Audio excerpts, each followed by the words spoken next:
If you like the video, make sure to like, subscribe, and comment. For more videos like this, what was the scariest, most unexplainable thing you've come across in the woods? Coming down a mountain trail at dusk, I realize I may have lingered at the summit a bit too long. By my estimation, I have perhaps a bit less than an hour to the trailhead. I'm alone, but know the trail well, and have a headlamp on me. Just as dusk fades into a moonless, pitch black night, I'm rounding a corner and freeze instinctively. Eyeshine is reflecting back at me from the darkness, about 30 yards away. The vague outline of a large solitary black bear emerges from the forest and steps onto the trail, facing me. It stares at me and I stare back. Black bears live in this area, I've known this, and seen them twice before during the day on previous trips. Nothing like being face to face with one at night though. I raise my hands above my head, making myself as big as possible. I scream long, and loud. As guttural and fierce a man's scream I can muster. The bear pauses, and chuffs at me, briefly looking behind it at the forest it came from. It then slowly and casually turns away from me, walking back into the forest from where it came. The crunching sound of leaves underfoot of the bear grows quieter until the only thing I can hear is my pounding heartbeat. I realize I now have to go in the same direction as the bear went. Maybe a minute or so goes by, and I sprint. As I pass the point where the bear stood, I glance at the woods while not stopping and see nothing. Shortly after, while running, I look back behind me, back up the trail to make sure I am not followed. I continue to periodically glance behind me while running down the mountain. I endure maybe 30 long minutes of running in pitch darkness down this mountain with my heart at 130 BPM. Thankfully I didn't trip or fall and injure myself. Made it back to the trailhead safely. Hiking with my father, uncle, and a retired former Alaskan hunting guide in the outback for a 2-day trip before end of holiday. It had to be 10 or 11 at night, but the sky was clear so the light was that really uncanny bright moonlight. Sitting around the fire after eating, all quiet like, some motion in the far distance sort of caught my eye and I instinctively said a deer? Before my brain went we don't have those. But I could in that moment swear to duck and God it was a deer. I'd been living in Massachusetts for uni, I saw them all the time, I was absolutely sure. Uncle grabbed my leg and stopped me from getting up, said you didn't see it, you didn't hear it, you don't invite it. And we all just sat there staring very focused into the fire for a half hour. You could deadass hear whatever it was shuffling around us in various locations, and then it made a weird like croaky gross laugh sound and whipped off at an absolutely insane speed. We hike every time I'm home for holiday, but I tell you what, we don't hike around there. I was about 13-14. My dad, my uncle, my little cousin and I were on a dirt bike/quad trip up the trails surrounding Goat River, beside Creston, BC. We had finished most of our riding for the day and we found a quaint little camping spot next to the river. It was probably 5/6 p.m. not dark but not super bright out either. We had a campfire going with some fish we'd managed to catch cooking over it. My cousin, who was probably around 10 years old, wandered over to the river. We heard him calling for us to come over because he saw a dog. The adults and I hastily sprint over because we knew it probably wasn't a dog and was most likely a coyote eyeing up the child for a quick snack. What we found wasn't exactly a coyote, but could only be described as eerily close.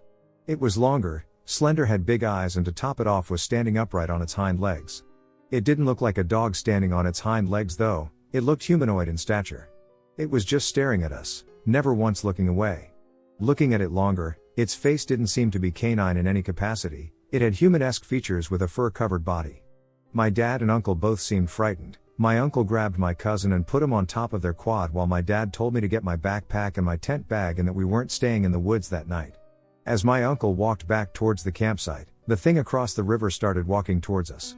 It took long strides into the deep, quick-moving water, without any sign of struggling from the currents. As soon as it got to about waist deep, my dad turned to me and yelled, "We've got to go, and we've got to go now." We dashed back to our camp. My uncle and cousin were both on their quads. My dad yelled, "Leave your crap, just turn the bike on and get out." My uncle and I revved up our engines and peeled out of there as fast as we could, my dad following shortly behind us. My dad's a very stoic and composed individual.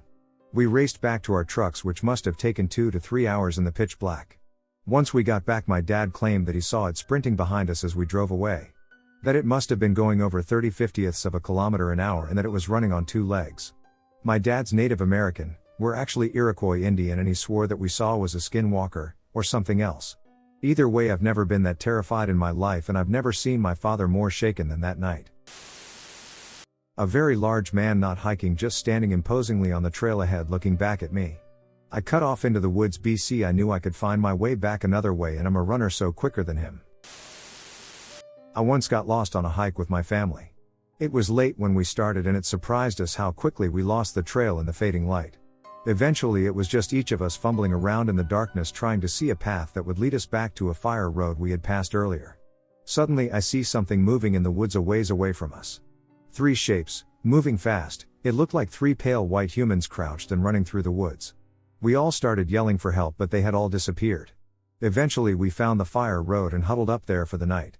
We could hear packs of coyotes howling and running around the whole night. My brother fell asleep between us, and my dog sat watching the woods all night. I'll never forget looking up past the trees and seeing the most beautiful sky I'd ever seen. Filled with so many stars that you could see the Milky Way. We followed the fire road back to a real road the next morning and were able to find our car. I still don't know what those shapes I saw in the woods were. They didn't look like coyotes, and they were all white and moving very fast. I don't think I'll ever forget them. When I was younger, I lived on the road for a couple of years, traveling with my girlfriend. One night we were camping in Covelo, in Northern California. As soon as the sun went down, my girlfriend freaked out and started saying we shouldn't be here. We shouldn't be here. I couldn't calm her down, so we packed up and left. We had been together for several years, and I had never seen her act like that. A couple of weeks later we were talking with someone in Mendocino, and he told us about that place's history. Apparently it had been the site of a massacre of more than 1,000 Native Americans. My dad used to live on a farm in the middle of nowhere. He had a huge piece of land that used to have an old farmhouse that got burnt down a long time ago. They had a medium-sized section of woods on the land, and nearby the entrance to the woods, if I took a turn, there was a small graveyard with the family of the farmers who used to live on the land. Maybe 200 or so years old. There was another small section of woods that separated another, older section of the graveyard. Don't know why. One day, I was exploring as I used to love to do. My favorite was finding my way to the graveyard and then to explore further from there. Middle of the day I went. With the dog. I looked toward the section of woods that separated the 2 graveyard areas, and I saw this huge figure? Like a human, but really, really tall. Too tall to be human. It was also bright, and this thing was pitch black, like it didn't even have any shadow or depth to it. It was just black. The dog barked at it. It looked like it shifted in my direction, and I ran like hell. Didn't look back. Just ran. I grew up in the woods down a long dirt road. I was about 14 and walking with my girlfriend at the time, about 20 years ago, and we both saw an animal moving strangely down another branched off road a couple hundred feet away. Not too far to mistake what we saw, but not close enough to get a super good look at it. At first I thought it was a baby deer, but then we realized it wasn't waking like a deer. It definitely had paws. It looked like a maned wolf with the comically long legs, but was the same light brown as a deer. Maned wolves are not in this area at all, and it moved almost feline-like. Thinking back now, it could have possibly been a bobcat, but the weirdest part was the feeling I got, a feeling of pure dread when I saw it. So my younger brother and I were about 11 and 12 at the time, and were taking a dip in the swimming pool we had in our backyard that sat at the edge of some woods. It was during summer break and the sun was just starting to set, so we decided to call it and head inside. When we got out of the pool and headed to the back porch and were drying off, it only was about 20 feet from the pool. My brother was looking into the woods and asked if I saw that. I thought he was messing with me because he was looked essentially just to the left of our pool at a distance of what was only like 30 feet away. I want to add that my brother and I have great vision and none of us needed glasses, but either way, I couldn't see what he was looking at. I asked him what, and he could only quickly say there's like Smurf things running around the edge of the tree line. I kept looking, and for whatever reason I finally noticed a figure that was standing only maybe 2 to 2.5 feet tall running behind some saplings. I could see it as a very skinny and lanky, although short figure, but it had no features that I could actually see. Think of it like a stick figure. When I saw it, it only took about 2 to 4 steps as it got behind a group of pine saplings that ran behind the pool. My brother and I got a bit weirded out, but we never actually really got scared. In fact, we ran inside and grabbed our Red Ryder BB guns and went to investigate. We found nothing to note, and when we came back we told our mom, who shrugged it off at the time as something we imagined. Our dad is Native American, and we called him right away, and he mentioned that many native tribes have stories of little people who are a sort of trickster that lure people into the woods to get lost. There was a road running alongside the section of woods by our house that turned into a cul-de-sac about a quarter mile down the road, and my brother and I were very familiar with it. It is a patch of land that is easily maneuverable and hard to get lost in, as you could see our property through the rows of trees almost as far as you could walk. Nevertheless, speaking to other family members and close native relatives at school, I came to find out that many of them have their own little person story. I like to think I'm skeptical about legends like that, although I'll admit I want to believe in those stories. I really don't have an explanation as to what that is. As for what my brother saw, before I noticed anything, he explained to me that he saw essentially the same thing, just with multiple of the creatures scurrying into the thicket by the pool. My friends and I were camping up in the Prescott National Forest in Arizona. We set up camp about a 5-minute walk from the truck. Hours after we had camp up and dinner was finished, I remembered I brought a pair of night vision goggles, so my friend Mike and I walked to the car to go get them. We got M, played with the focus and got M dialed in. As we were walking back to camp, which was straight ahead, we took turns while walking with them looking around. To our right, about 20 away and up on a 15-20 cliff, was this creature that had all fours on the ground, but it was kneeling over like butt to the trough and its bony knees sticking straight up and its long arms planted in front of its pelvic area. It was just staring at us, not moving. We duck and bolted out of there, and when we told the guys, of course they didn't believe us, and we went back with everyone and the goggles and it was gone. It was bony/scrawny but muscular, patchy, wiry hair sticking up. Imagine a feral cracked out version of the rabbit from Donnie Darko. Scary crap I've ever seen. When I was a kid, I was with my mom in Georgia for a couple of weeks. My parents are divorced. We would stay at my grandparents' house located in the middle of a dense forest, which was allegedly haunted, along with the neighboring houses. Well, I'd say more just haunted. To me there was nothing doubtful about it, but I'll stick to the main experience that I remember so vividly. My mom was always a spiritual person, though she veered away from that path because it has always had a negative impact. I bring this up because she had a very nice, homemade Ouija board, with a shot glass as the base. One night when she had her friends over, they were asking the board, or spirits I should say, where they were in the house, how old they were, names, etc. The question of where they were located was the only one to get answered. Shockingly, it told them the woods. They all went to the woods surrounding the neighborhood, their house being the house at the end of the street. The woods were very nearby.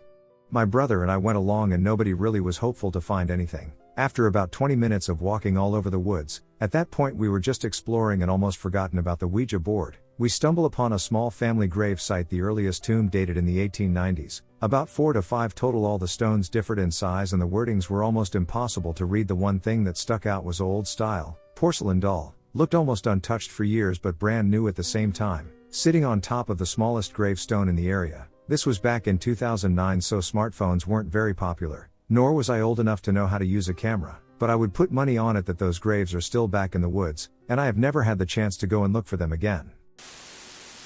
When I was a kid I lived in France, near a town that I don't want to mention, but it's in Essonne. Well, there is a park/woods in this town and it's occupied by a cult. I swear it sounds made up, but it ain't, because all the members lives in a big house in the middle of the park and they're all dressed in white long cloth, and even though the park is public you can come in and nothing will happen to you. But every cult member will glare at you from head to toes and just fix you without saying a thing. And police just seem to tolerate them. Why? Anyway, just a bunch of people living a different life, you might say. Well, me and my friends would take walks in the park and they'd tolerate our presence, but one night we decided to go into the park just to mess around, cause we like to scare ourselves, you know, classic teenage stuff. Well, one night we ventured into the park, and as we ventured into the woods of the park we started to hear mother ducking drums beat in a distance, but we could tell they were loud, and after they stopped a woman cry, but it was definitely a duck, please help me kind of cry. We shed ourselves and never got back into these woods after that. My cousin and I went up to my aunt and uncle's cabin in the woods one summer. We got there really late and we didn't want to wake them up, so we camped in our sleeping bags on the porch. It was pitch black. No light. We could barely see any stars because we were surrounded by trees. We were woken up by shuffling footsteps approaching. My cousin whispered to me, "What the hell was that?" We couldn't see anything, not even our hands in front of our faces. No flashlights. No light whatsoever. This was years before cell phones were common. We couldn't see it, but we could hear it. More shuffling. Getting closer. Naturally we froze and covered our heads in the sleeping bags, hoping whatever it was would go away. More and more shuffling. Closer and closer. We could hear it right next to us near the porch. My cousin started pressing the lock button on his key fob to see if the flashing lights from his pickup truck might scare it away. I peeked out of my sleeping bag to get a peek at what it was. I caught a glimpse from the lights. It was a striped skunk. After it left we got up and jumped into the bed of the pickup truck and stayed there for the rest of the night. As the new guy, I'd spent nearly all of 10 days dragging a heavy and reluctant portable steam pump around a refinery to unfreeze lines after a massive power failure. Those 10 days straight would earn me a 4-day weekend for backpacking with my GF, Barbara, and my dog, Jake. Jake was a wolf-chow hybrid who would attack bears if I didn't dive on top of him fast enough. That ferocity combined with good boy devotion, my wilderness survival training, and Barbara's RN training was our safety plan. We had that nailed. First night after climbing a torturous pass and following Jake down a steep winding off trail to water, we were all in deep recovery sleep when I half woke to a distant woof. Chuff. Woof. Chuff. Damn. Those ducking asshole Arki and Oki refinery mechanics have dragged a wheezing steam pump up here just to ruin my romantic wilderness weekend. But that's crazy. Those beer bellies would never get out of their pickups to attempt that pass, much less drag a steam pump up it. I was suddenly more awake than I had ever been in my life. As I lay in my bag and listened, the woofing and chuffing traced an S-path downslope, seeming to track our footsteps as it neared. I very quietly asked Barbara if she's awake and she quietly whispered back, "What is happening?" As the testosterone and even more adrenaline kicked in, I assured her that everything was under control, as I gathered my weapons, a AAA pen light, a Swiss Army knife, and my wolf dog. Then I realized that, for the first time ever, Jake was trembling, whimpering, and cowering behind me. Whatever the duck it is stops about 40 feet away, about 12 meters, for you folks in the developed nations, and goes silent. I flick on the pen light and see two red eyes at least a foot apart and 8 feet off the ground, 30 centimeters and 2.4 meters. I whisper to Barbara, "Oh my God, you have to see this." From the foot of her sleeping bag a whisper comes back, "I don't want to see it." So I calmly and quietly talk to it. "This place is beautiful, my friend. Thank you for letting us pass through it. We will leave when our eyes can see again and we won't be back and we won't tell anyone about you, blah, blah, blah." The red eyes blink out and it seems to have left. Then I hear mooing and the range cattle stampeding in the distance, so I, at least, go back to sleep. In the morning I can't find any footprints. As we leave I notice that someone has built weirs in the creek, like someone has been monitoring the flow. Then we find a steer that has been freshly torn apart and partially eaten. Barbara just wants to go home. I tell Barbara we have somehow been granted safe passage and everything's cool. In the background Jake goes total wolf, snarling and tearing at the fresh kill. After wasting much valuable hiking time weighing various pros and cons, we reach an agreement and Jake shepherds us safely through 3 days of the wilderness we had hoped to experience. After I take him into a river to wash off an incredible amount of blood and I don't know what. 2 years after the encounter I read in a newspaper that a team of hydrologists and their guides had been chased out of that same wilderness in that same area by a huge something that attacked them late at night, screaming and hurling rocks and tree branches until they made it back to their vehicles. That was one hell of a long miserable run. A week later the National Enquirer picked up the story and offered $1 million to anyone who gets the Bigfoot, dead or alive, and the area was flooded with 4x4s carrying the folks who read that supermarket tabloid, shouldering their rifles whenever they heard someone else thrashing through the brush or stumbling over rocks. It's a miracle no one was killed. In a bizarre denouement, the USAF announced that a top-secret experimental fighter had crashed there. The area was immediately cordoned off and intruders were warned they would be shot by sentries. Until now I have kept my word to whatever it was out there. Maybe we'll meet again, whatever you were and hopefully still are. Boyfriend and I went camping in Colorado in September last year. The spot is deep in the woods where no one goes. We hammock sleep now because it's more comfortable, so we only had a rain fly above us but it was open and could see out in the forest. I had awful dreams one night, dreams of me hurting people and getting hurt. Just terrible scary dreams. I woke up in the middle of the night to the most ominous presence ever, and not a single sound. It was dead quiet where normally you can hear crickets and wind. I was in shock and couldn't move.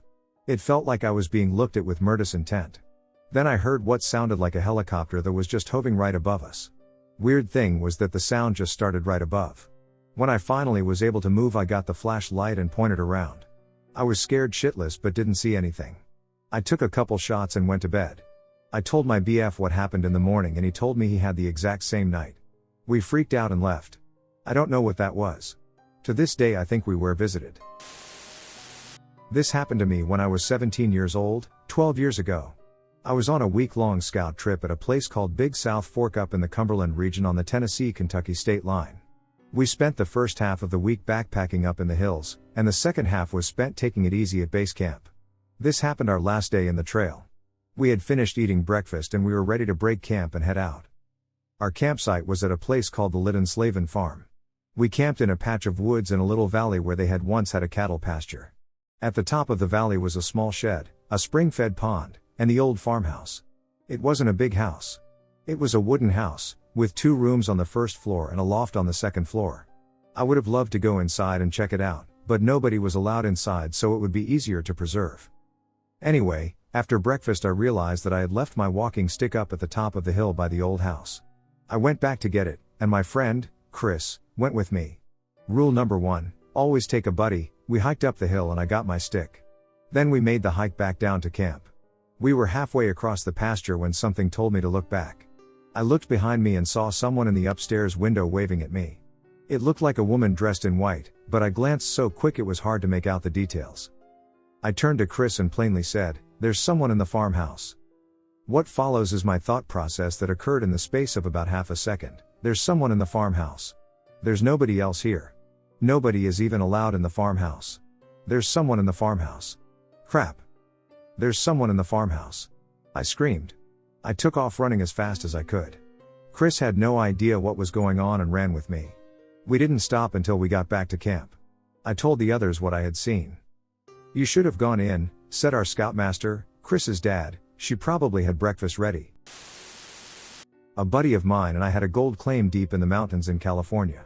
One day we were hiking up the river with our dogs to check out the river and see if anything changed over winter, as it sometimes does. He was an older man and saw a log and sat down for a smoke. I sat next to him and we were facing the river with a steep mountainside behind us with a ridge about 15 plus feet up. Suddenly his smaller dog started whining and ran up and hid under his legs, and my German Shepherd stood up and did a low growl while looking up the hill. I joked, "That's not a good sign." I turned around and a very large mountain lion was crouched ready to pounce. We stood up and I started yelling as I grabbed my pistol. The lion realized we weren't small easy prey and took off running. We knew there were bears and mountain lions around but never saw one before. If the dogs hadn't noticed and reacted, it likely would have pounced us and tore us up before we could fight it off. We were both armed, so one of us would have gotten off a shot. I never went anywhere there ever again without at least one gun. We were 15 miles from the nearest paved road and another 30 miles to any civilization, so being injured up there would suck. I do a lot of week-long trips throughout Arizona. Just pick a remote location and walk for 20 to 30 miles and explore everything I can. I was south-south/west of the Mazet Salls when I unpacked my gear and was setting up camp on top of this ledge overlooking this pretty wide valley. I started a little fire that started smoking and decided to take a quick piss of this ledge. As I'm midstreaming looking out over this valley, I look over to my right and I see a ducking Mad Max looking hills have eyes mother ducker taking a piss off the same ledge, looking the same direction over the valley, about 75 feet away. He looks over, acts surprised, "Oh hey, I didn't see you there," and decided to walk over to introduce himself as homeless. I ducking fed the guy rice and beans. He talked about God and some sort of giant bones he was looking for from the original humanoid giants or something like that. There was something wrong with him, but I was scared to dismiss him from my sight or hurt his feelings. Didn't get any sleep that night and have never slept with my handgun inside my sleeping bag since. On a trail in the Australian bush, beautiful day surrounded by nature. As sundown approaches, the shadows get really long and the temperature takes a massive dive. Desert climate, suddenly, and I mean like in an instant, all of the sounds of birds, insects, even the wind dry up. I cannot hear a thing. At the same time I get this primal fear creeping up my spine. I just know something is behind me on the trail. Looking back there is nothing at all visible, but this feeling will not go and is so rooted in my amygdala that I start running. About 5 minutes of running down the trail and all of the birdsong and insect noises come back, and it's like I imagined everything. I've been back to the same trail a number of times at the same time of day and never experienced anything quite like it, and it doesn't bother me to go back, but when I think of that specific day it still sends shivers down my spine. I've had bears and moose and horses, but honestly, nothing spooked me out more than hiking in the mountains of Japan at night. Forgotten or abandoned shrines would just appear on my field of view from my headlamp, and the little shrine bells would echo around me. Trails in Japan are either concrete stairs and very looked after or just barely a footpath. I took to hiking a trail in November, got to the peak, and took a nap with some people still hiking. Woke up 30 minutes later to nobody around. It was still before 4 p.m. so I wasn't worried. However, I forgot that I was in a valley, and by 4 p.m. I was hiking by headlamp only, walking this ridgeline. This is when the shrines started appearing and echoing in the darkness around me. We're talking one every 5 to 10 minutes or so. It gets weirder.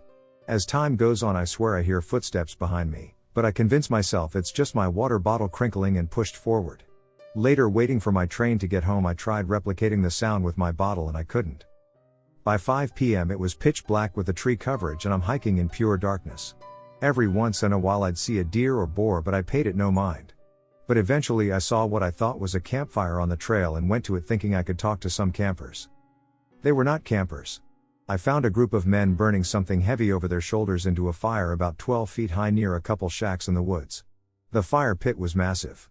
Something like 3 doors making the back and sides and 1 wall open to toss something on it. It was not trash, and it was not wood because it would have been way too heavy as the bags were massive. At this point half the shacks start barking at me and I realized that they were kennels. All the men's flashlights turned to me in the darkness because the dogs had alerted them. I ran on the trail away as fast as I could. While still on the trail I encountered a lot of no trespassing signs, but I was still on the official trail and they were face downhill where I was running to. Finally I get out of the woods and reach the town where I could get home. And each house has their lights on. But I couldn't see anyone inside. Instead, in every yard of this Japanese town had an animal in it staring me down. Like lots of animals. Dogs, cats, boars, deers, rabbits, foxes, tanuki. I'm very freaked out at this point and keep going. Eventually, about 30 minutes later as I make my way to the station in this empty town, a car starts following me. If I stopped it would stop. If I was walking it would follow. This went on for another 30 minutes until I dashed down a foot trail between some empty dark houses and ran all the way to the station and convenience store. It was a Lawson's. To my surprise, the guy at the counter spoke English and talked about what I had seen. He was just as confused as he said there's nobody living in the woods anymore and there are no dog kennels in the area. When I left the store to go to my train, I looked up and saw there was no lights on the entire mountainside I came down, where previously every house had every light on. I got on a train immediately, stopped at an onsen I had been before to clean myself of whatever the duck had just happened, and went home ASAP. This was November of 2020. I have no idea WTF had happened and I never went back. I usually love hiking at night. I loved it in the desert on my PCT hike, and in the mountains near my home in Virginia. And I continued to hike later in Hokkaido and Kyoto. But I swore to never hike at night in Japan again. Nothing has ever spooked me more than that. The guide and I, well, we didn't really see anything. But it was a scary moment for us nonetheless, so I'll try to describe it in the best way I can. 2 years ago, I went to a hiking trip. We, being me, my friends with other people in the group that we have just met, planned to see the sunrise on the top of the hill, so we started hiking at around 3 a.m. We set some tents at the base of the hill, and some of us chose to stay at the campsite. And so, to get to the hill, you need to cross a little jungle first, for a half hour or so, depending on your pace. It was dark, so dark, we had our headlamp on, but somehow, I began to lose breath. I cannot cope with the other hikers. I was so far behind that one of the guide decided, okay, I cannot continue with the hike and I need to go back to the camp with him. And we did. Not the greatest moment in my life. So the path was narrow, I was walking in front while the guide was behind me. And we heard the sound of wings flapping above us. Bird wings, only the wings seemed to be so large because we can feel the wind blowing. Like it was so big, it was covering both of us. And I instinctively dropped myself to the ground, because I can feel something was trying to grab my head, from above. The guide behind me then went and threw his body upon me, like he was protecting me from something. Even though we didn't see anything. I cried, and he shouted so loud, he was trying to shoo something away. We stay like that for a whole 5 minutes, I couldn't stop crying, but then we still need to move because it was still 2 hours away till dawn. Only this time, we walked together, side by side, holding each other tight. When we safely reached the camp, the guide told me that he had no idea what that creature was. It wasn't something he ever heard of, but we both heard the flapping sound, we both felt the wind blowing, and we both knew something was trying to take me. We reacted solely on our instincts that day. 2 years ago I was with 2 friends in the mountains of central Italy. We were hiking on a trail that was 150 kilometers long. On the 3rd day we arrived in a small village of 50 inhabitants where almost all the houses were now abandoned. The village was much bigger 30 years ago. We moved away from the village and pitched our tents close to a forest about 60 meters from a river. During the night we heard several creepy sounds caused perhaps by animals, and for everyone there was a strange feeling of uneasiness and fear. We had the unpleasant feeling that someone was spying on us from outside. The next day we dismantled the camp and set off again. As we walked, we told about how strange the night had been, and a farmer we met by chance told us a story about a man who, after losing his wife to illness and his daughter because he was not a good father, had committed suicide. According to the stories, his ghost haunted the woods. 2 or 3 kilometers from the village, we found a farmhouse that appeared to be inhabited. According to the old man's directions, it was the suicide's house. We approached it to poke around. The door being closed and bolted, we decided to take a look from the outside, but the inside was darkened, so we entered through a breach in the wall.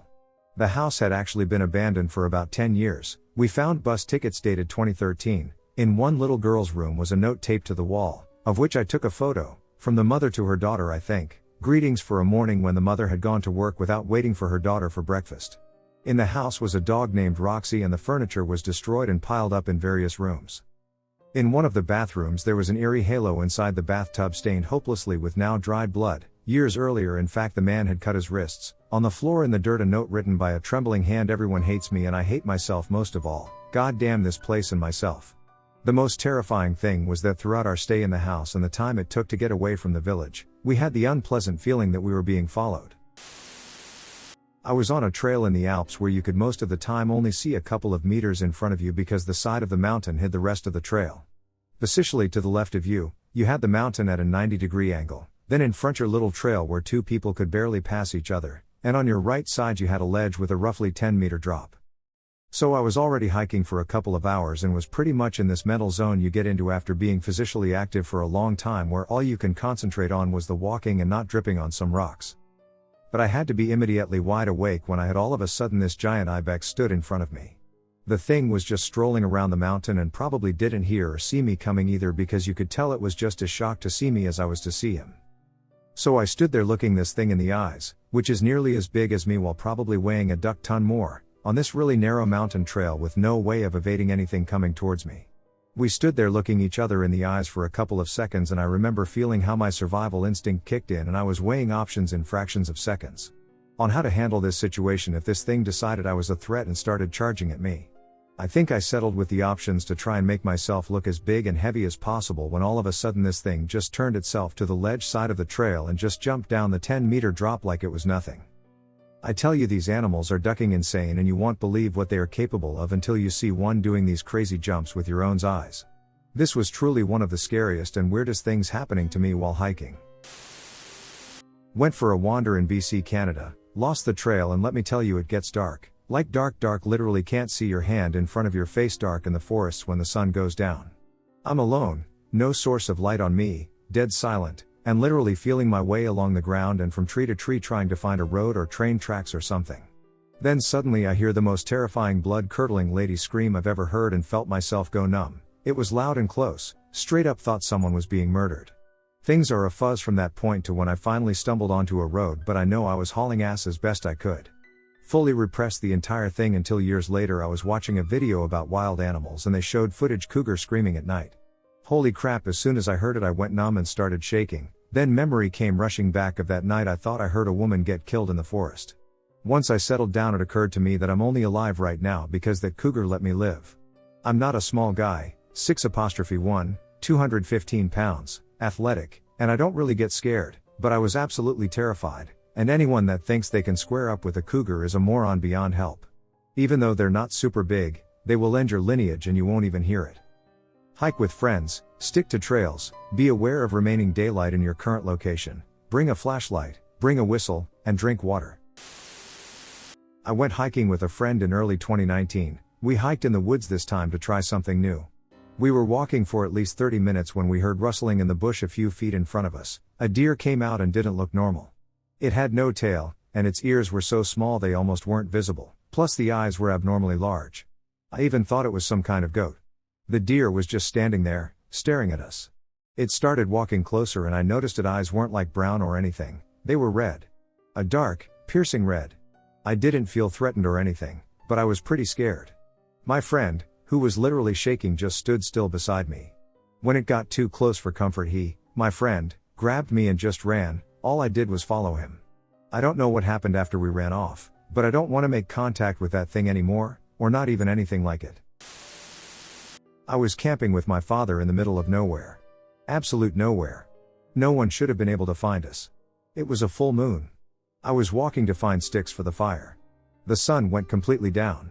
I was pretty far from camp. I heard howling. When I was on my way back to camp, I saw this hairy thing with deep blue eyes, white fur, ears, tail. I swear to God it was a werewolf. It was walking on its hind legs. It was as tall as me, 5'9", so around 5 feet 8 inches. No way a normal wolf can be that tall. It was growling. I snuck back to camp without getting caught, told my father what happened, who grabbed the gun and went around camp and nothing was there. I know what I saw that night. I was fully awake, so there's no way my mind was playing tricks on me. A friend and I camped near Yosemite a couple years ago. We're two women, late 20s but look younger, small and unarmed. Campground was about a 30 minutes drive over unpaved road from the main highway. We get there and set up. There's two other camps already there, one of them empty, the other's a dude with his dog. We spend the day hiking and exploring an absolutely gorgeous spot. After dark, a car approaches the empty campsite. Some dude, not really dressed for camping, arrives and after a few minutes walks over to our site. Immediately got a bad vibe. I don't remember how the conversation went exactly, but after the third time he asked if we were there alone. I made it clear I was done talking. I slept with a knife in our tent that night. Next morning, while we're eating breakfast, he walks over again to let us know the man at the third site had asked him for a ride back to the highway. Said he'd be right back and nervously asked if we'd be there when he returned, twice. We said probably not.